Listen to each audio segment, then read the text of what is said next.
This is Nate Witham, and you're listening to KGPR, Great Falls, 89.9 FM.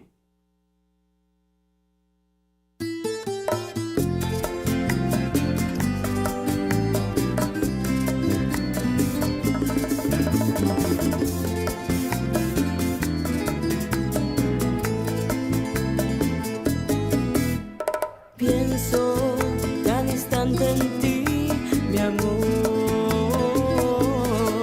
y con detalles cubre cada rincón.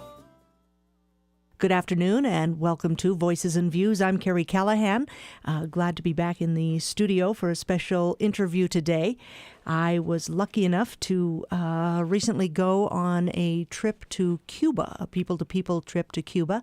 And along with me was my sister, Morb Wicks from Chester, who's a retired social studies teacher from Chester High School, and also she's engaged in farming outside of Chester. So I have with me today my sister, Morb Wicks. Thanks for coming. Glad to be here. And it's CJI High School on the High Line now. We're consolidated, so got the whole High Line up there.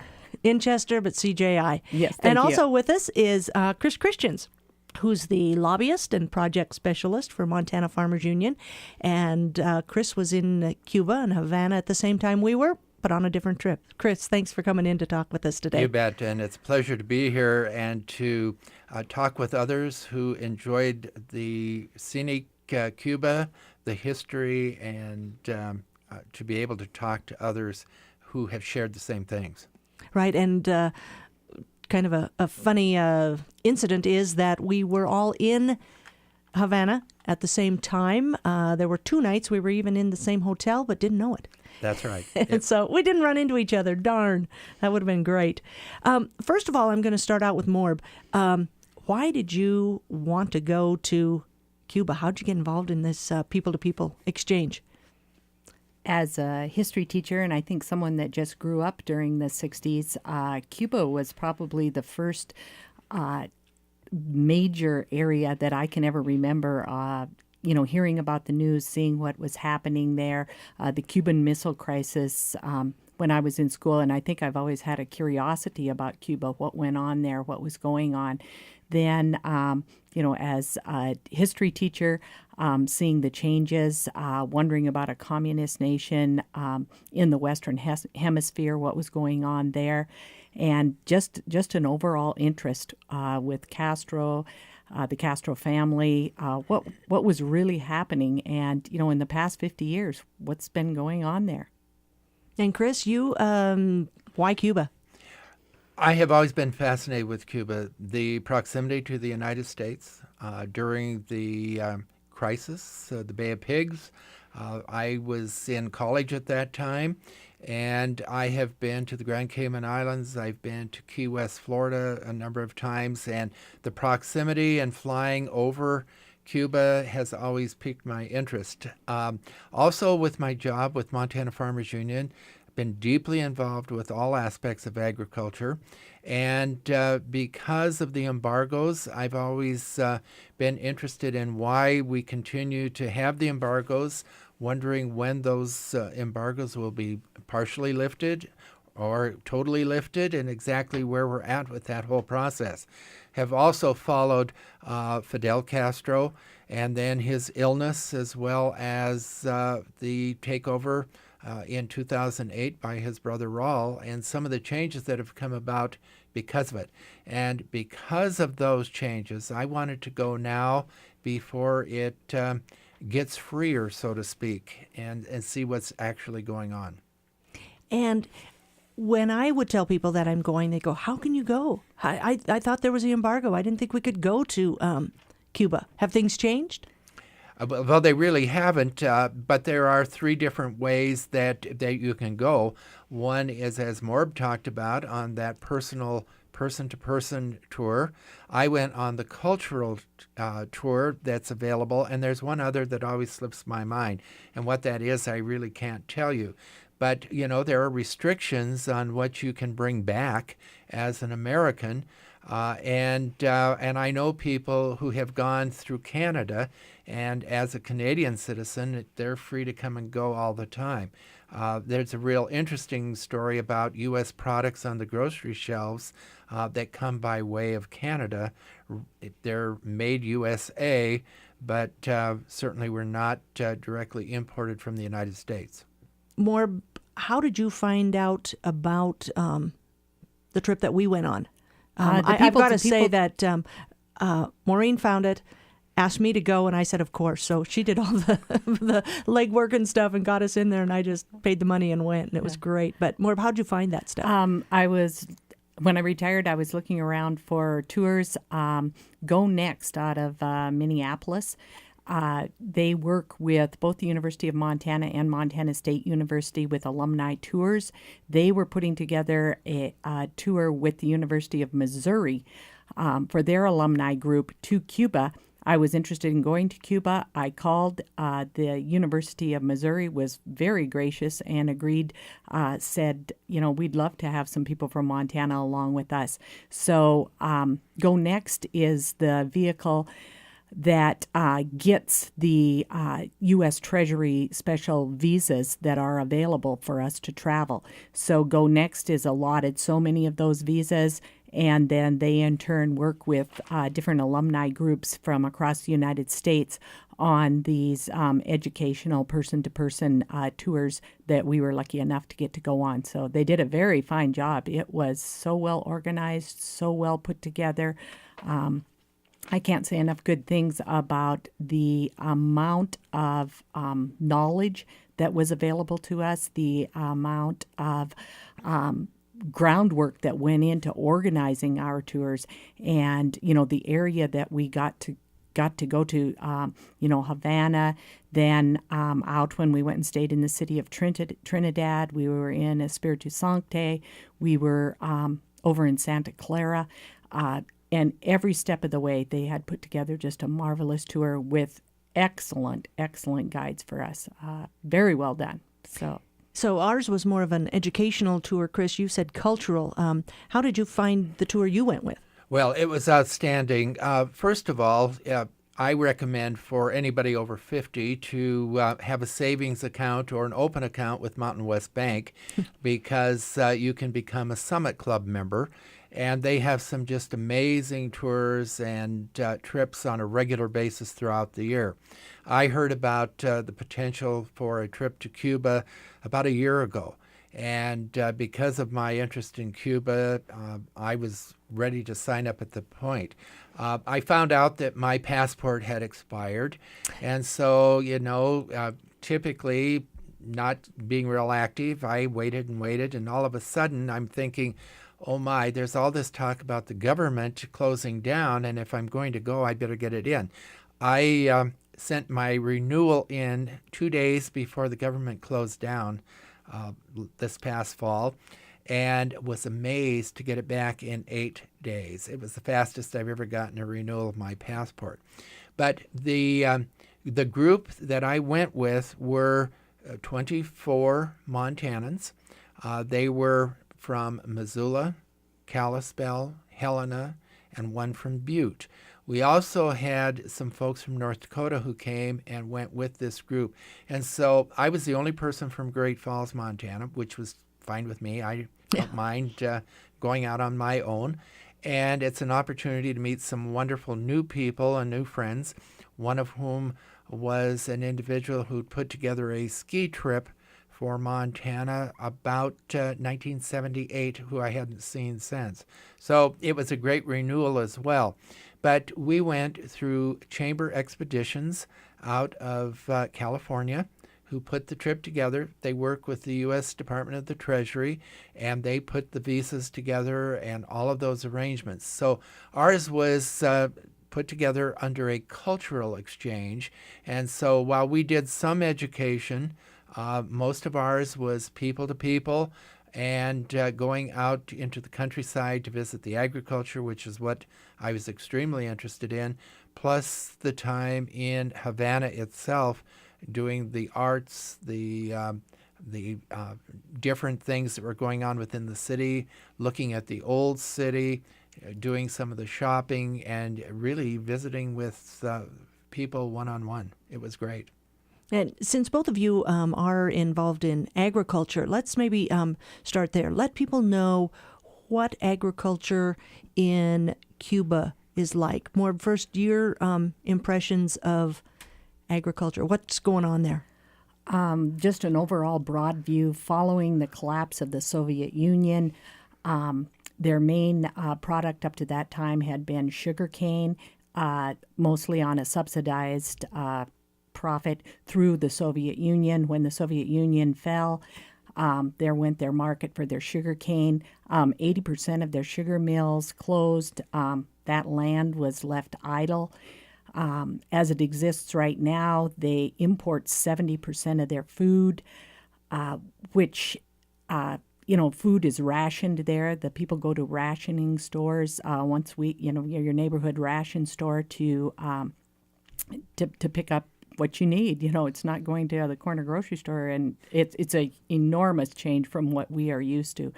And I hadn't realized that food there was rationed. I think, and Chris will probably agree with me, when you leave the city and you go out into the farmland and you see oxen pulling plows with men walking behind, when you see people cutting the grass, cutting the crop with machetes, it's a shock to those of us in Montana. Understandably, it's a different climate, it's a different type of agriculture, but still the idea that 90 miles off the coast of Florida and they are using oxen, horse and cart and machetes compared to the way we farm. What would you say, Chris? Well, I was extremely interested in seeing all of the different types of agricultural products that they raise. They're 2.8 million of the 11.8 million living in Cuba live in Havana, and there are about 5 other cities that have populations of 550,000 or more. But only 8,000 people live out in those rural areas and do the farming. I was shocked by that. As Morb mentioned, rice is one of their main staples, and they import the majority of their rice to feed their population. They raise some beef, but it's very, very expensive, and so you don't see a lot of beef. Now, we had beef, but it was kind of on skewers, so you didn't get a whole lot of it. You had a lot of fish, and I was really tickled to see the aquaculture, fish farms of maybe 5 acres in size, and they were close to dams because water is precious, and the way they keep their aquaculture basins or reservoirs full is because of the dam system that they have.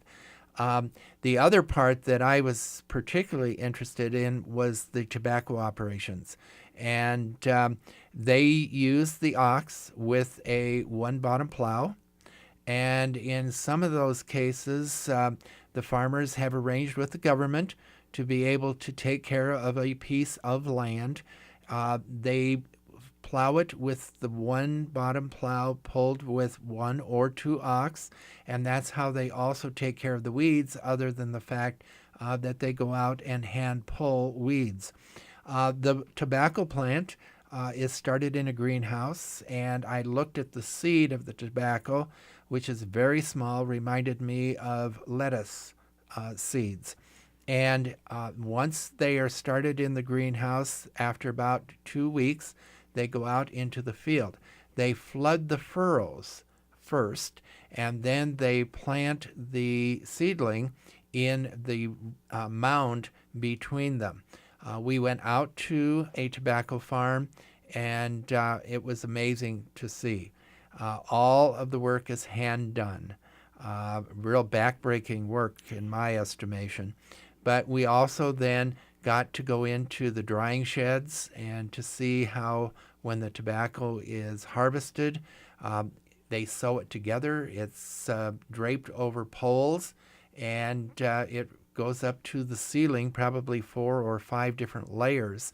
And then when it is used into the making of cigars, the vein from the tobacco leaf is pulled apart, and then there's a real effort in matching the color of the different leaves of the tobacco to make the different cigars.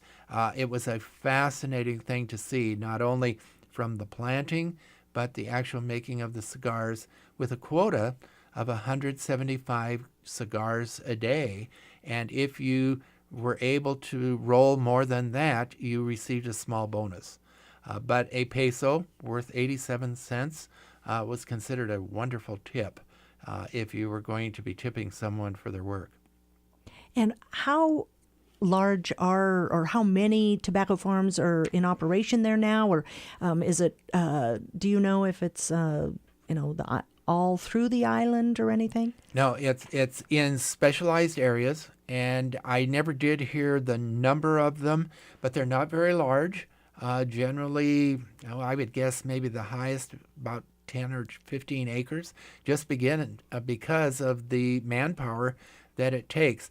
You also had banana plantations.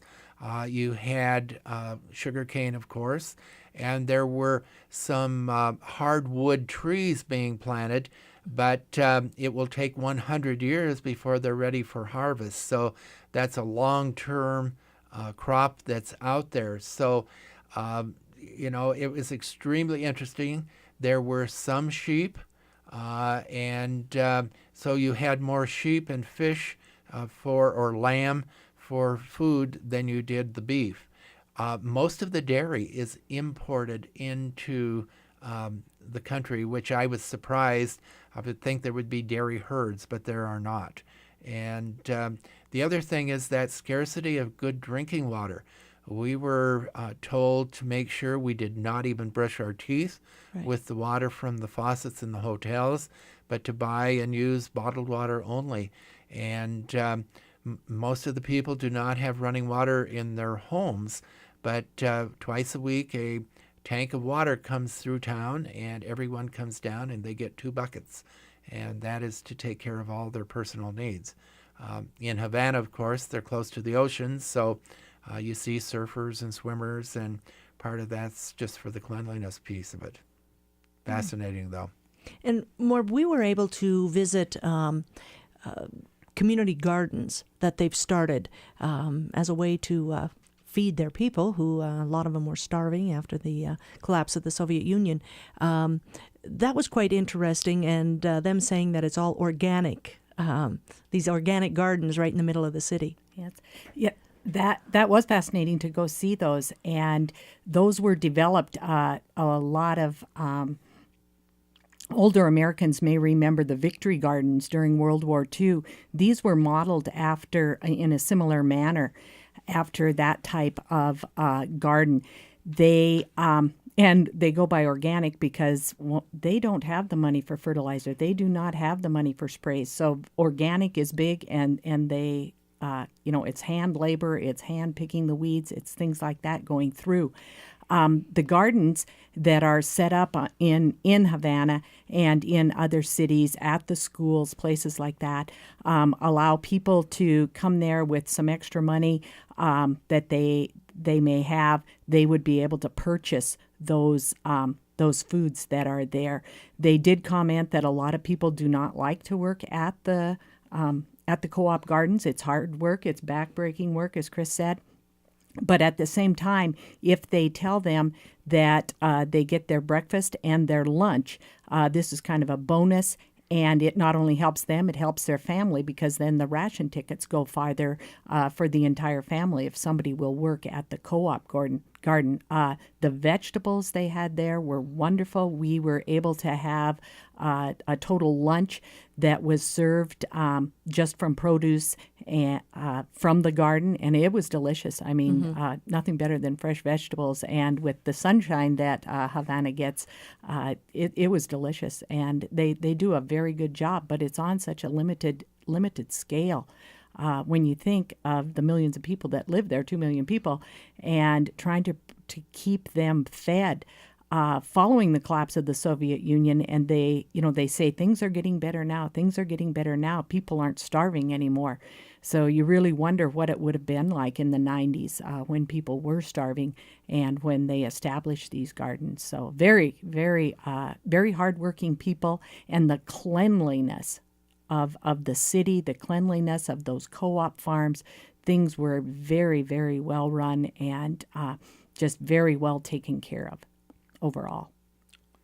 I was really impressed with that as well, because most of the gardening, the farming is organic, and when we come from the United States, and organic, while it's increasing all the time, we still don't have anywhere near what I saw in Cuba, and it's feeding 11, 12 million people.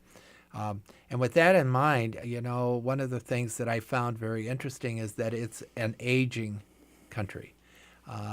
And the reason for it is that young folks, as they can get visas, as they can immigrate out of the country, they do.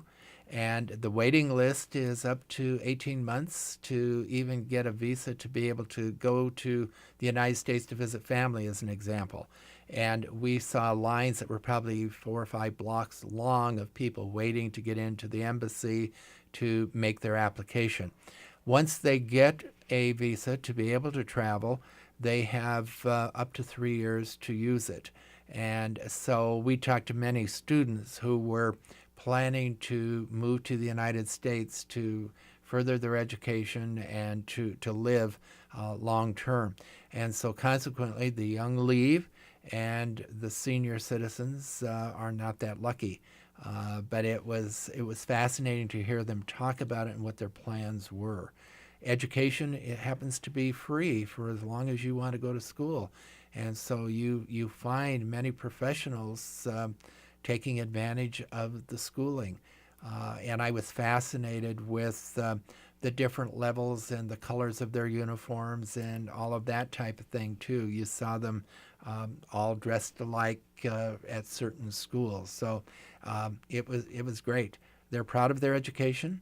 And if you remember, I believe it was in 1960 that Fidel addressed the United Nations, saying that literacy would be normal for everyone in Cuba within 1 year. And they put that to practice, and basically everyone in the country became literate within 1 year. It was an amazing program where people went out, taught at night to farm workers, did whatever they had to do in order to be able to read and write. And so it's a country that has come a long way with education since the 60s.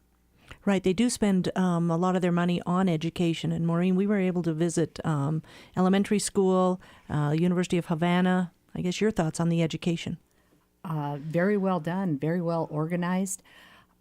And, when you talk about the schools with the uniforms, and which is true, I think, a lot in Mexico, Latin America, and South America, not so much as we're used to here in the United States.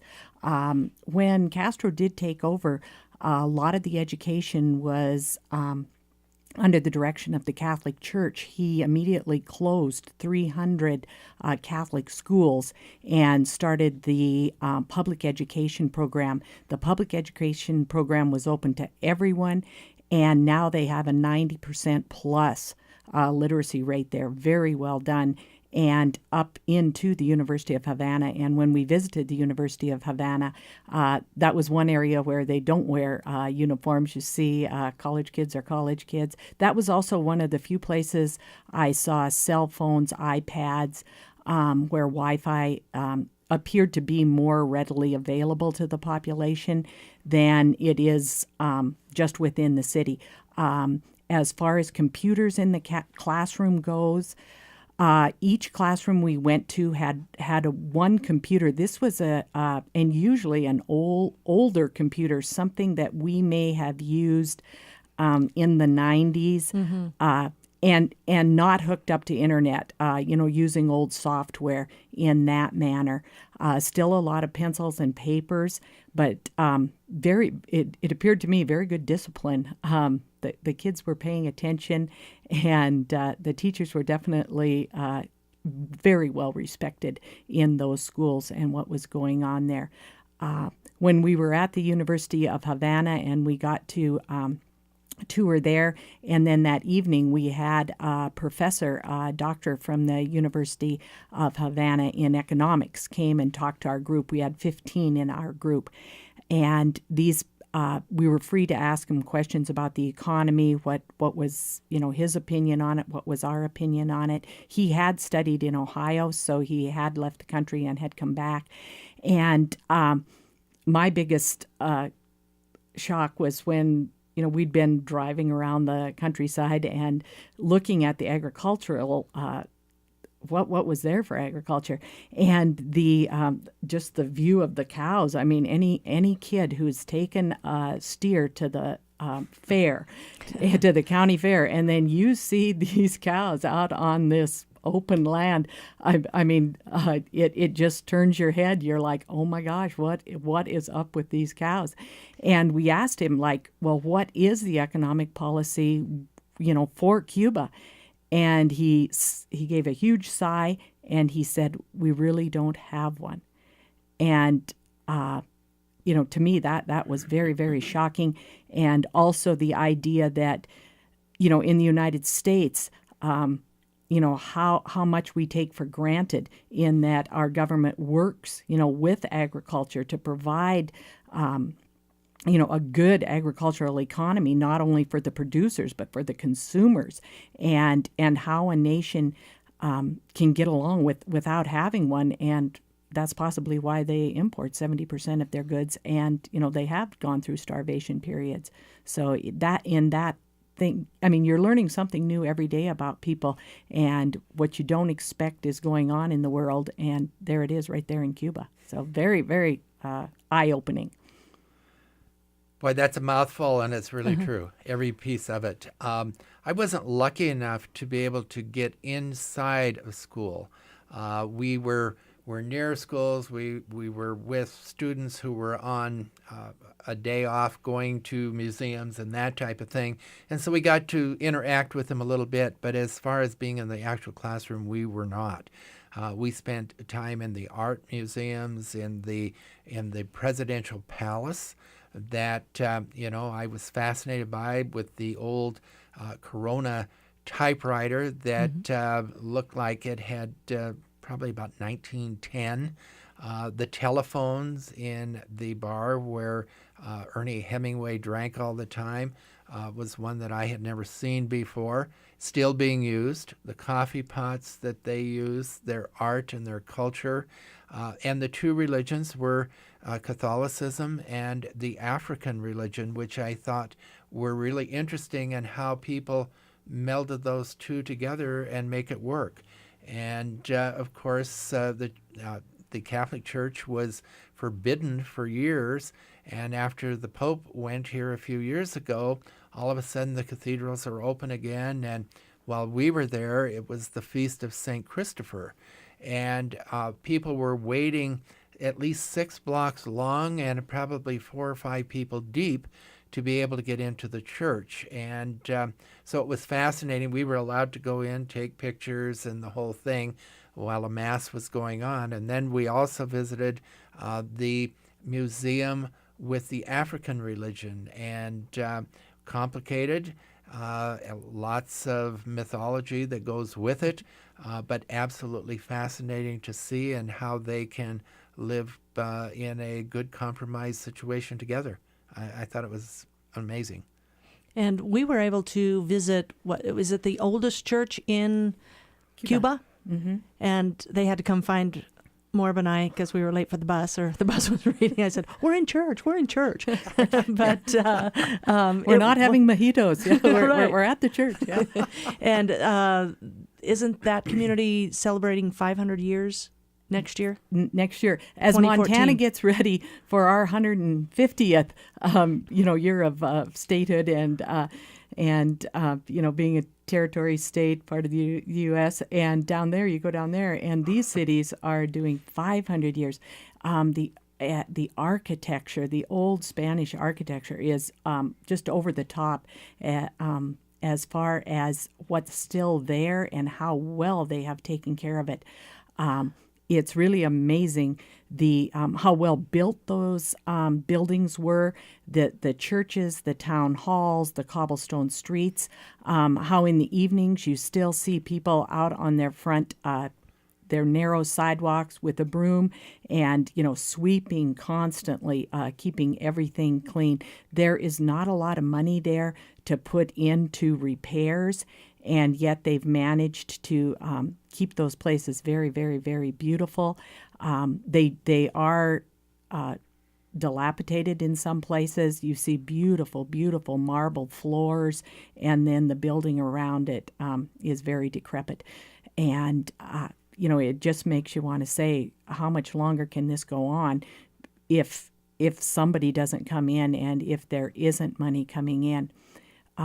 Of the 3 hotels that we stayed in, 2 of them have been totally refurbished.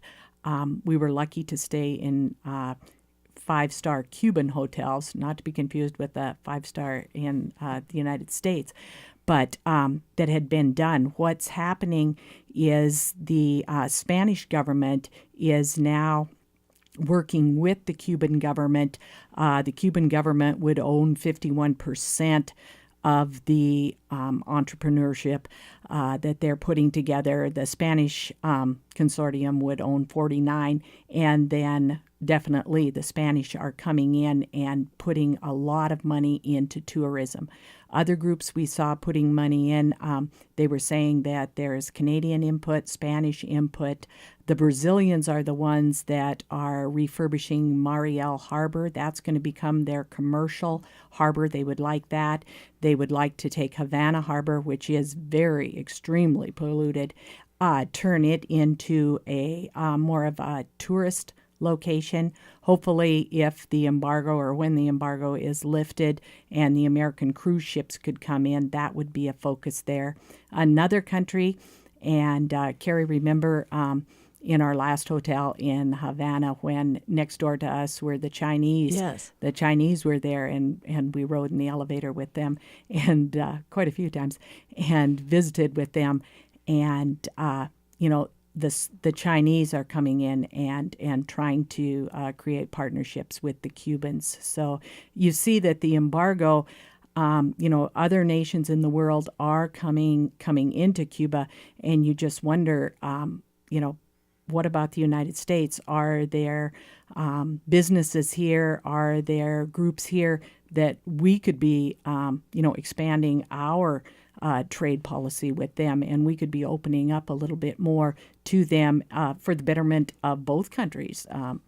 Expanding U.S. markets, and I think, Chris, in agriculture, in I don't care, shipbuilding, harbor building, all of that.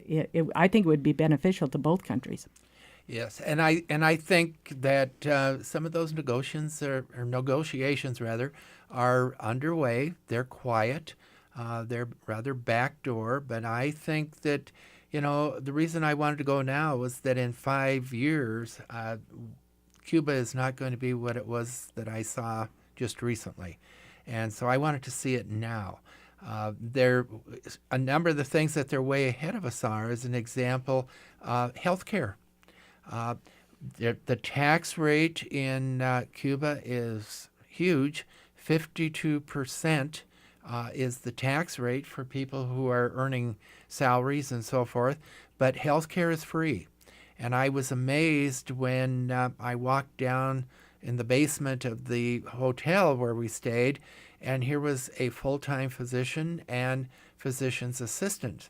And they were both Americans who were there working, and 2 of the people on our tour actually went in and had some medical care, and they gave them their passport with their passport number and everything, and it was free.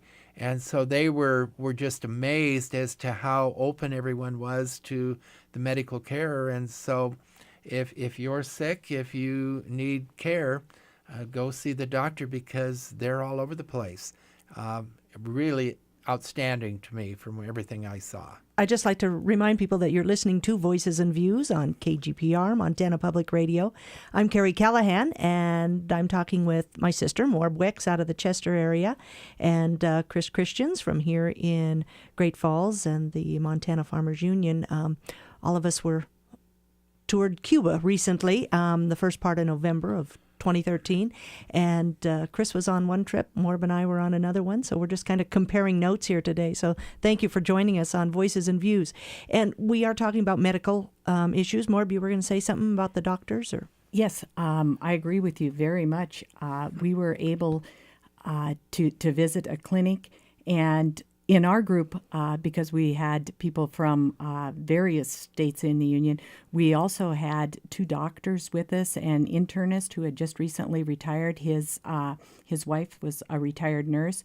We also had a pediatrician. She was from the Chicago area that was with us, and we had a dentist from Fort Collins that was with us. And so it was more than interesting when we went in and to see and listen to the questions that the doctors were asking the young woman that was in the clinic that we visited. We weren't in a hospital, we were just in a clinic, and she spoke very good English, as most of the people we did come in contact with. And she explained how the system worked, what went on, how you would be referred up. They did talk a lot about dialysis. They talked about cancer treatments. Very, very top of the line. Their medical school in Havana is very well known. They actually export physicians to, especially down to other parts of Latin and South America. So very, very, very well done as far as the medical aspect of what was going on there. So I agree with you. Amen. The other part that, because I'm always interested in the crime rates as well, is that crime is very low. Very little crime. You would think with the numbers of people living in Havana that and the proximity that they live to one another in 7-8 story high rises and with the bad conditions, that you would have a lot of domestic abuse, but there's very little. The one thing that we got to go to and to see, and we were told in advance that we could take pencils, paper, Crayolas, that type of thing for this after-school program. And we did, and we found then that it is also manned by the parents and grandparents within this 6 or 7 block area. And it was to give kids an after-school place to go where they could study music, where they could perform in the various arts, that they had a place to go, and it also kept that neighborhood crime-free. The kids were no longer drawing on the walls, no graffiti, that type of thing. And so it was really a terrific program to see.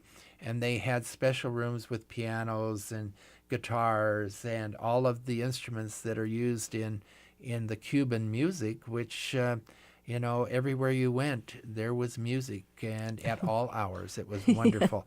And if you didn't buy at least 10 DVDs or CDs, it was your own fault because they were certainly available. Chris, you're talking about the crime. Did you feel safe in Cuba? Oh, absolutely. Yes. And at any time of the day and night. We walked back from dinner one night, and it was pitch dark at about 10 p.m., and there were other people out on the streets and no street lights, and I felt perfectly safe, as did everyone else in our group. And I would say that the average age of the people that I went with was probably 81. Oh, wow. So, for us to walk 1.5 miles at after dark, 10:30 at night, I thought was pretty amazing all by itself. But no one felt intimidated in any way.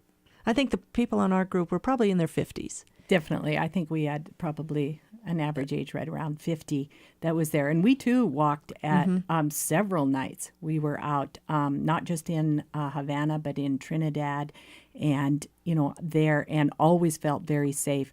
Our tour guide, because we had, talked about the crime rate and she had said how low it was and things.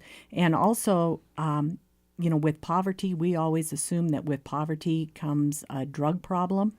And when we discussed that, she said the people are too poor.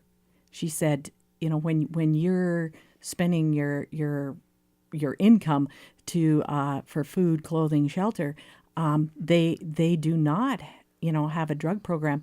And when we talk about changes that will come if the embargo or when Cuba opens up more, I think that's one of the changes that they'll have to work very, very hard if drugs do not become a problem in Cuba. Right now, and even though when we walked, there was very little police presence. Still, if the government controls your ration card, people tend to stay in line very, very well. But the idea that new changes coming in and things, I think, those neighborhoods and how safe they are right now, I'd hate to see that change, but that's going to be difficult to keep the good when you're bringing in more from the outside world. What about the arts? That was a huge part of the tour, and we got some very, very special one-on-one presentations. Chris, you went on cultural. We did. Those people are talented.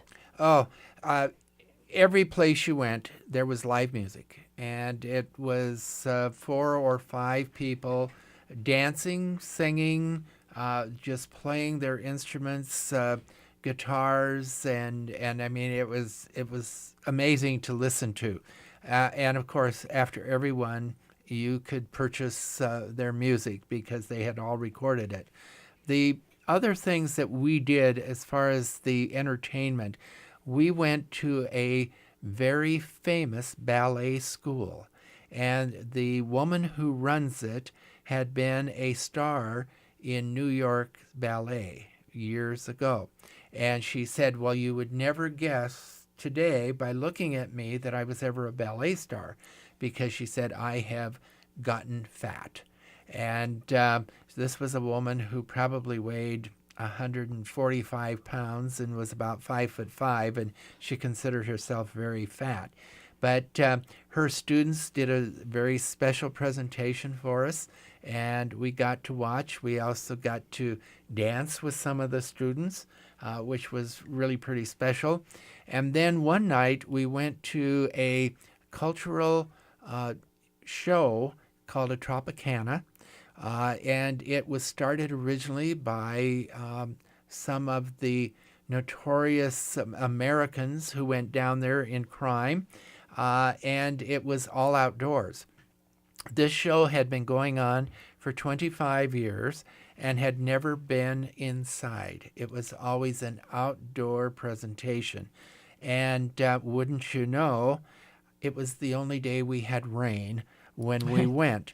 And so it was really very interesting trying to put all of these people inside for an outdoor show.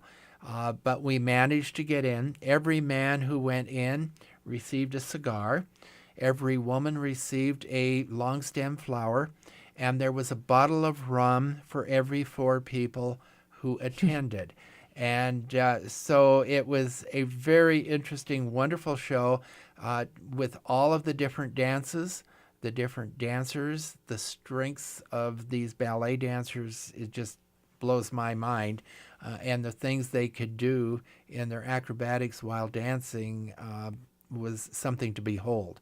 But we had a dinner, we had the show. It was about a 3-hour show, and you know, people were just crammed in here, and yet nobody left. Mm-hmm. I was concerned about the fire regulations because we were really overpacked, and I thought, oh my God, if there's ever a fire, how are we getting out? But it proceeded, and it was wonderful. And when you talk about music, every place you go, breakfast, lunch, dinner, it doesn't matter where you're at, you come to breakfast and there's music. It was really special. How about some of the activities that we got to participate in? Some of the cultural activities, too, that we were there, the art and the music, especially the one choir. that we heard on a Sunday afternoon, and that was at the Cantores de Cienfuegos. Cienfuegos is the town that we were in. That group, everything a cappella, it was over the top. I mean, they were such great singers. And hopefully they're working on an exchange program right now. Sometime in the next year, they may get to come to the United States on the East Coast. So we are hoping that we'll be able to, keep in contact and maybe see them. And their choir director did give me her card, and I talked to her about public radio and PBS. And anyway, one of the special things they did, because we were with the University of Missouri, they sang Shenandoah. And I think the people from Missouri, there were tears in their eyes as they were listening to this group singing Shenandoah. And that was one of the CDs I bought. And right now we're going to listen to, I took French, I didn't take Spanish. So we're going to listen to this group sing Shenandoah.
It does almost bring tears to your eyes. And when you look at these people and you think that we're a group of 15, these people came to their to the studio where they are at and performed for us, stayed afterwards for a reception. We could visit with them, ask them about their musical training, what they would like to do, where they would like to go. Very, very, very strong in the musical areas, both instrumental and vocal. The another group we had, I think there were 8 in this small orchestra that played for us. All of the instruments that they used were from the 1800s, starting in the 1830s, old Spanish instruments that had been handed down through the families. And the fact that this group played for us, and then there were 3 couples from the Senior Citizens Center, so to speak, that came and danced. These people were 85 to 90, 91 years old. I think the guy I danced with was 92. Carrie's date was 92. But the women all had fans, and then, they would promenade type of dance, then they would fan. And so very, very, very regal in how they conducted themselves. When you saw these couples dancing, in their 80s and 90s, and as we were, they were just finishing, school just got out, and some children in their uniforms came up, and they were practicing to be in a dance competition. It was not hip hop, of the same type of dance. And then they were just excited, and they said yes, they could dance with them. So to watch those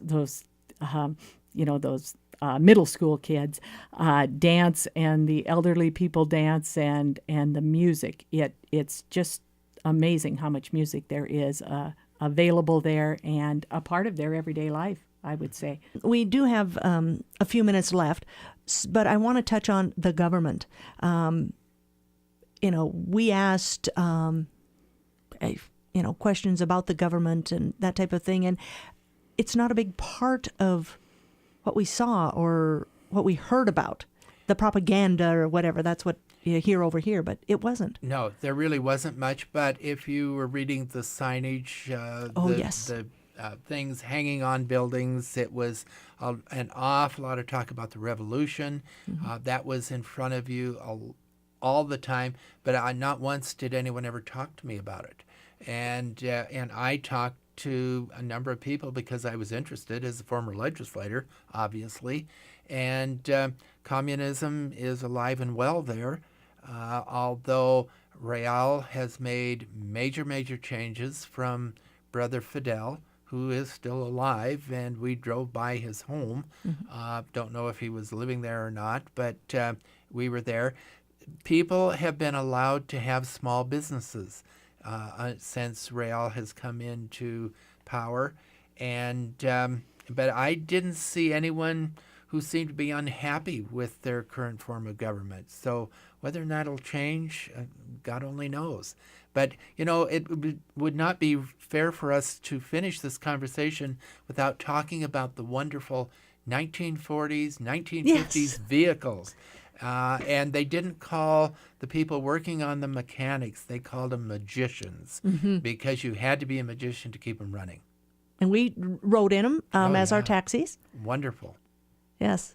And Morb, you, the history teacher and government teacher, your thoughts on how that issue's handled there?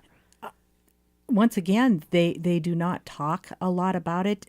Everything goes back to the revolution, which was 1959. And the one thing we did see is Che Guevara. Che is the hero of the revolution. Che is the icon. If you remember correctly, he was the Argentinian doctor that came over and fought with the Cuban people. And then he and Fidel kind of had a split, and he went to spread revolution throughout the South America, and he was killed in Bolivia in 1967. But he has become the hero. I think all across our travels, we saw maybe 3 pictures of Fidel, none of Raul. Che Guevara is on the side of buildings everywhere. He's on the baseball caps. He is on the keychains.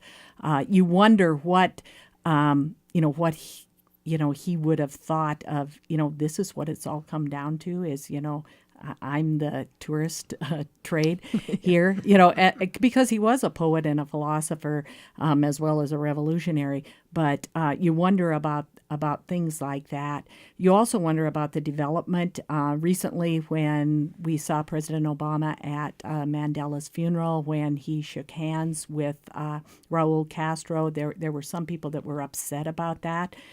You wonder how many people looking at that, watching him shaking hands with Raul, looked at who was sitting next to Raul and who had been the president of Brazil. And Dilma Rousseff, I don't know how she says her last name. Anyway, but here, this is what we should be looking at. We should be saying, here is Castro, here who he is branching out to be with. They also talk a lot about their first vice president, Diaz-Canel.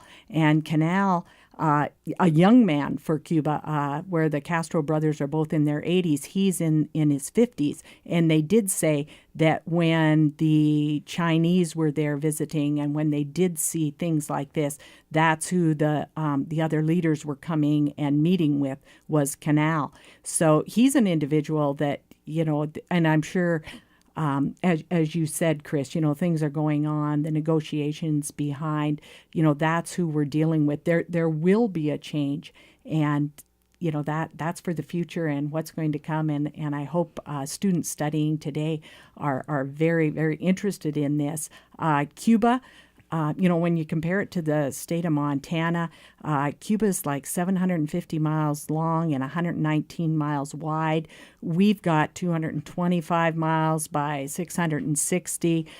They've got 260 plus people per square mile. We've got maybe 8. So very, very different between Montana and Cuba. But at the same time, there are very, very many things we can share and learn about one another. And that's what's great about a people-to-people tour. We share our culture with them. They share their culture, and which includes, politics, art. And you saw a great political cartoon. That one show we went to, the one art show. It was a gallery that we went into, and it was political cartoons. And I purchased one. A gentleman is sitting down, and he's got tears in his eyes. He has a newspaper that he's working on, and he's stitching like patches over certain news stories, and he's crying, and it says haute couture. So, like tailoring the news or whatever. And this artist was there. We got to meet him and stuff. But the whole gallery was filled with political cartoons that we would have been shocked at, I would think, that they were there. And he was allowed to do it. So I took pictures of other ones, but the tailoring the news was quite special to me. You bet. And, one of the things that I came back with and was, sorry that I hadn't done more ahead of time as far as reading about the country, reading about the revolution, because there's so much more to it than what we as Americans were ever privileged to know or to hear. And so, on my to-do list, my bucket list is to read more about the revolution and to learn more about Cuba and what transpired during the Bay of Pigs, and that part of our history. We got to see the missile that was shot down in 1961. I had forgotten that we had an American pilot who was in prison there, and to see the vehicles that were used to run guns and that type of thing, and to really look at a revolution with the people of Cuba. The rank and file were out there fighting, and interesting stuff. And we were lucky enough to have Morb with us that had the historical background. Yeah, Studying history for a number of years, it was she answered a lot of our questions and was quite happy to do it for us. So, all right. Anything else?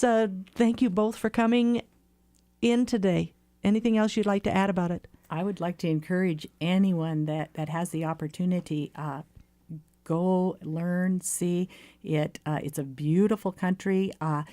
More than one time, I was shocked at how friendly they were to Americans, how people would talk to you, speak to you, want to know about you, and what a great idea they have about America and Americans.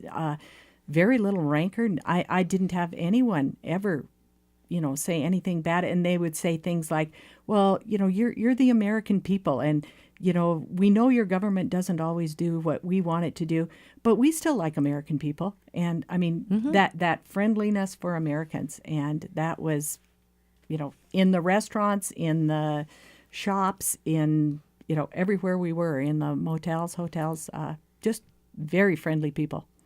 I think one of the other things that amazed me was that credit cards were not usable in Cuba, and you took cash, and the largest bill that you could take was a $20 bill, and we were encouraged to take somewhere between $1,400 and $2,000, and I'm going, oh my, it's a lot of cash to be carrying.